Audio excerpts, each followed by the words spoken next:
네, 여러분 오늘은 종료주일입니다. 그렇다면 우리는 먼저 질문을 보아야 합니다. 종료주일이 어떤 날입니까?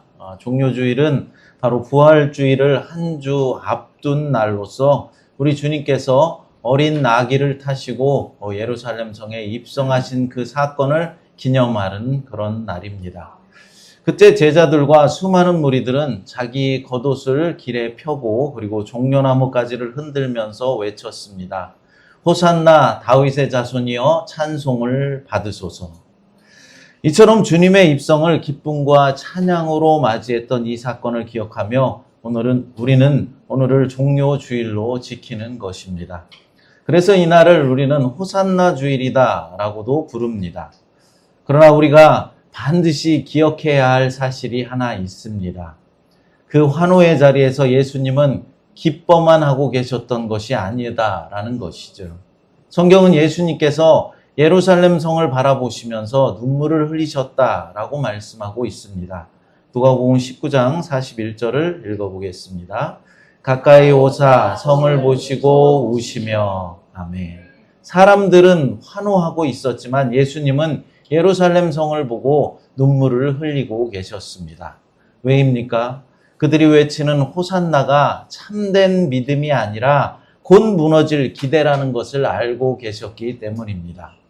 그리고 무엇보다도 그 길이 환호의 길로 끝나는 것이 아니라 십자가로 이어지는 길이라는 것을 아셨기 때문입니다. 사랑하는 여러분, 종료주일은 단순한 환영의 날이 아닙니다. 주님의 십자가를 향한 발걸음이 시작된 날이다라는 것이죠. 오늘 이 시간 우리는 이 장면 속에서 주님의 뜻과 그리고 우리를 향하신 영적 교훈을 깊이 묵상해 보고자 합니다. 첫째로 순종의 사람들이 있었습니다. 예수님과 제자들이 예루살렘 가까이에 있는 감람산 벳바게와 베다니에 이르렀을 때에 예수님은 두 제자를 불러서 한 가지 명령을 내리십니다. 맞은편 마을로 들어가서 아직 아무도 타보지 않은 나귀 새끼를 끌어오라라는 것이었죠. 본문 1절과 2절의 말씀을 다시 읽어보겠습니다. 그들이 예루살렘에 가까이 와서 감람산 벳바게와 베다니에 이르렀을 때 예수께서 제자 중 둘을 보내시며 이르시되 너희는 맞은편 마을로 가라. 그리로 들어가면 곧 아직 아무도 타보지 않은 나귀 새끼가 매여 있는 것을 보리니 풀어 끌고 오라. 아멘. 이 말씀을 들은 제자들은 아무 말도 없이 그대로 순종합니다. 그런데 가만히 생각해 보면은 이 명령은 결코 가볍게 순종할 수 있는 그런 명령은 아니었습니다. 그 나귀는 예수님의 나귀가 아니었기 때문이죠. 그렇다고 해서 제자들의 나귀도 아니었습니다. 인간적으로 생각해 보면 조금은 당황스럽고 쉽게 이해할 수 없는 요구입니다. 그래서 예수님께서는 3절에서 이렇게 덧붙여서 말씀하고 있습니다. 만일 누가 너희에게 왜 이렇게 하느냐라고 묻거든 주가 쓰시겠다 하라. 그리하면 즉시 이리로 보내리라고 말씀하십니다. 그럼에도 불구하고 이 상황은 여전히 제자들에게는 믿음을 요구하는 일이었습니다. 그러나 제자들은 자신의 판단이나 자신들의 계산보다는 주님의 말씀을 앞세우면서 예수님의 말에 순종하였습니다. 사랑하는 여러분, 우리의 신앙생활 속에서도 이러한 순간들이 찾아온다라는 것이죠. 내 이성으로, 내 경험으로는 전혀 이해할 수 없는 그런 일들이지만 주님의 말씀 앞에 우리가 결단을 해야 하는 그런 선택의 순간이 찾아온다라는 것이죠. 하나님께서는 때로 우리의 생각을 넘어서는 길로 우리를 인도하시기도 하십니다. 많은 사람들은 하나님을 성공과 형통 속에서만 경험하려고들 합니다. 그러나 성경은 그것만이 하나님의 역사다라고 말씀하지 않으십니다. 우리가 기대한 대로 일이 풀리지 않을 때라도 그리고 실패와 어려움 속에서도 하나님은 여전히 일하고 계시기 때문입니다. 중요한 것은 어떤 상황이 아니라 그 상황 속에서 우리가 어떤 믿음의 태도를 가지고 있는가라는 것이 중요한 것입니다. 이해되지 않아도 신뢰하고 납득되지 않지만 순종하는 것, 이것이 바로 참된 믿음의 모습입니다. 이러한 믿음의 대표적인 예로 우리는 잘 알려진 손양원 목사님의 이야기를 잘 알 것입니다. 두 아들을 잃은 극심한 그 아픔 속에서도 그 아들을 죽였던 그 원수를 용서하고 사랑으로 품었던 그의 삶은 인간적인 이해를 뛰어넘는 믿음의 순종이 무엇인지를 우리들에게 보여주었습니다.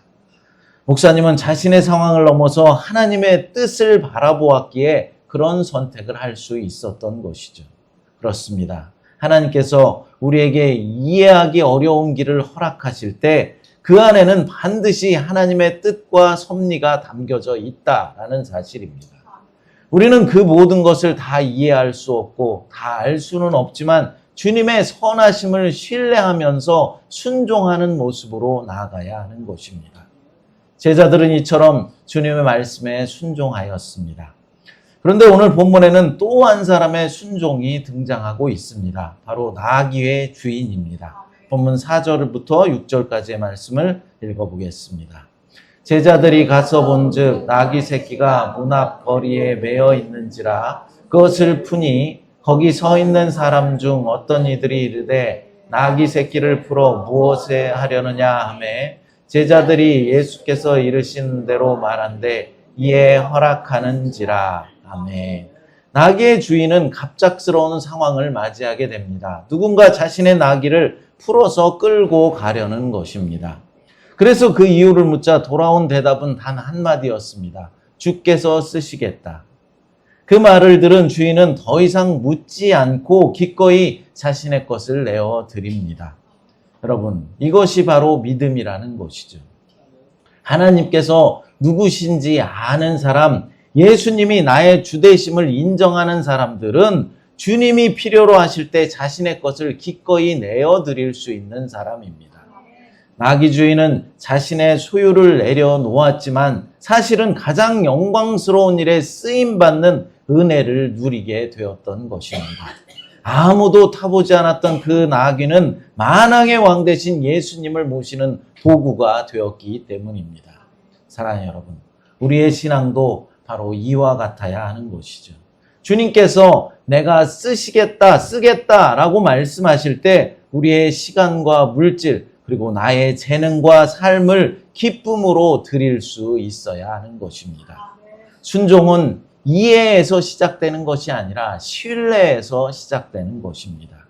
그리고 그 순종을 통해서 하나님은 우리의 삶을 가장 귀하게 사용하여 주실 것입니다. 둘째로 예수님께서는 나귀 새끼를 타고 입성하셨습니다. 본문 7절을 읽어보겠습니다.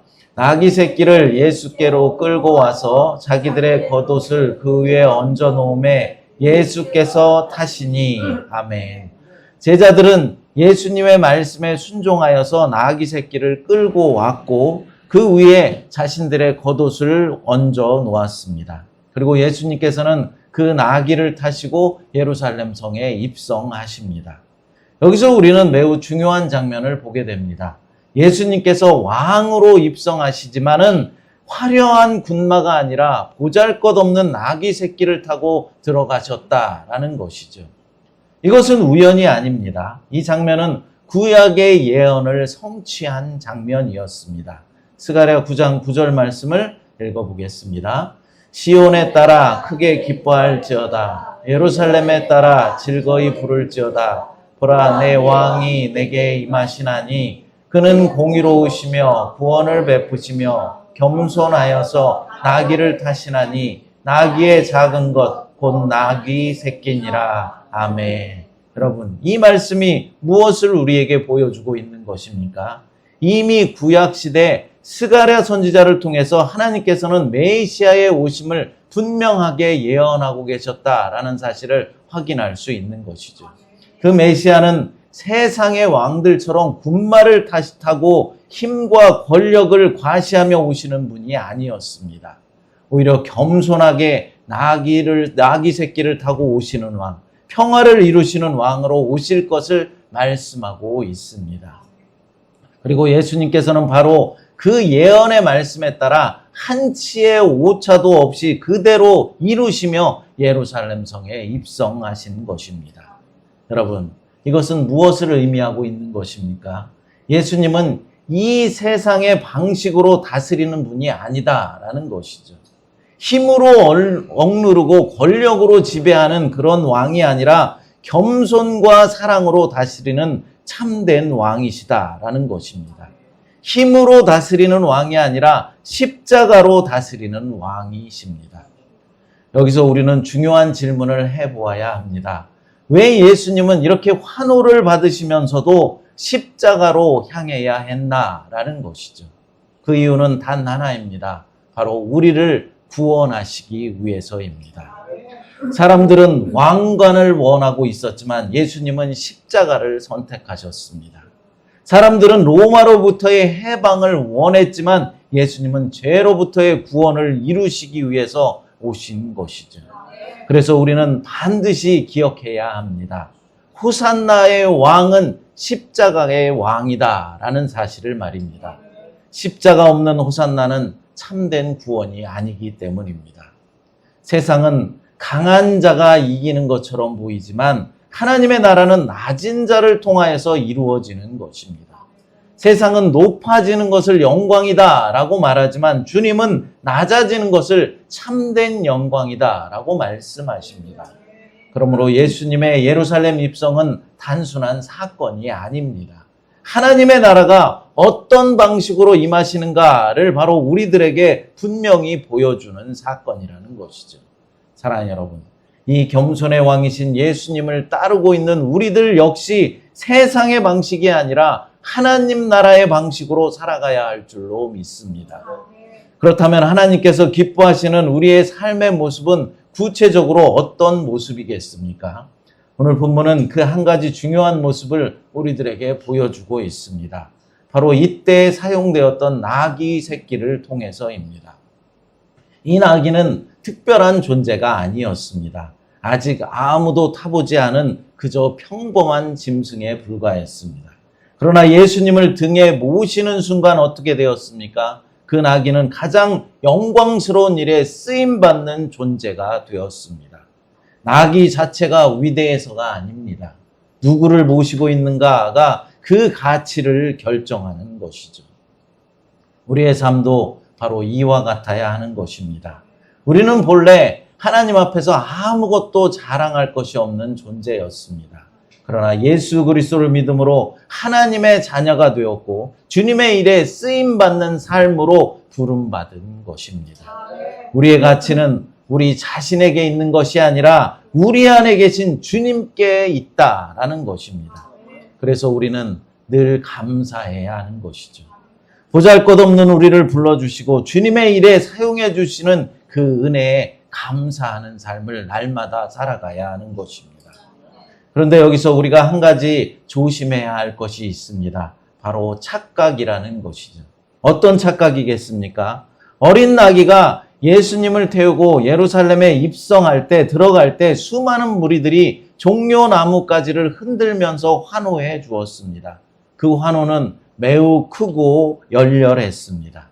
만약 나귀가 생각할 수 있었다면 자신이 대단한 존재가 된 것처럼 착각할 수도 있었을 것입니다. 그러나 여러분, 그 환호는 누구를 향한 것입니까?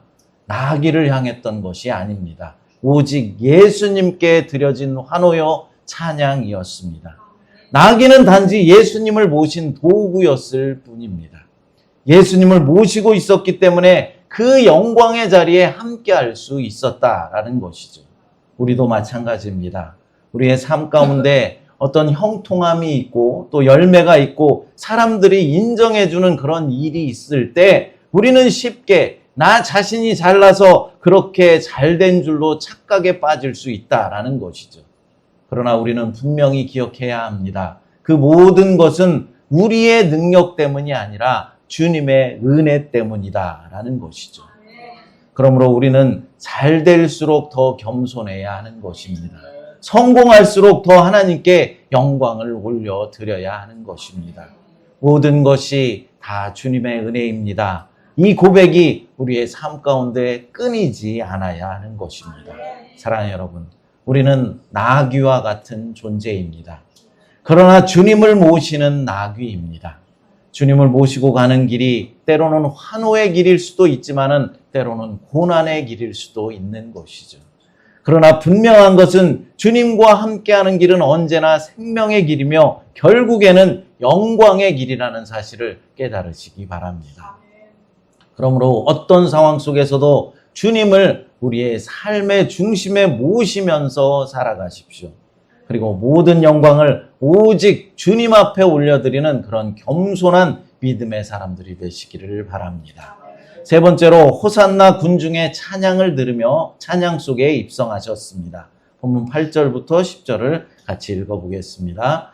많은 사람들은 자기들의 겉옷을, 또 다른 이들은 들에서 벤 나뭇가지를 길에 펴며 앞에서 가고 뒤에서 따르는 자들이 소리 지르되 호산나 찬송하리로다, 주의 이름으로 오시는 이여 찬송하리로다, 오는 우리 조상 다윗의 나라여 가장 높은 곳에서 호산나 하더라. 아멘.